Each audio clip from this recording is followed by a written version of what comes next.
మల్లెపూల యొక్క వాసన పీల్చటం ద్వారా ఆ పెట్టుకున్న వ్యక్తికి, ఆ చుట్టుపక్కల వ్యక్తికి, లేకపోతే దగ్గరుండే పిల్లలకు కానీ భర్తకు కానీ ఆ వాసన పీల్చటం ద్వారా ముక్కులో ఉండే ఆల్ఫాక్టరీ బల్బ్ ద్వారా ఆ మల్లెపూల వాసన, ఆ సిగ్నల్స్ వెళ్ళి మెదడులో ఎమిగ్డలా, హిపోకాంపస్ ఇట్లాంటి సెంటర్స్ని కాస్త అలజడిగా, హైపర్ యాక్టివ్గా, కాస్త ఓవర్గా పనిచేస్తున్న దాన్ని కామ్ డౌన్ చేయటానికి, ముఖ్యంగా ఆలోచనల ఊపు తగ్గి మనకి మెంటల్గా కాస్త ప్రశాంతంగా ఉండటానికి అద్భుతంగా ఉపయోగపడే మెకానిజం ఇందులో ఉంది.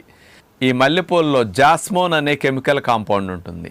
ఇదేం చేస్తుందో తెలుసండి, డోపమిన్ అనే హ్యాపీ హార్మోన్ని, సెరటోనిన్ అనే హ్యాపీ హార్మోన్ ప్రొడక్షన్ని వాసన పీల్చినప్పుడు ఇంటర్నల్గా పెంచుతుందంట.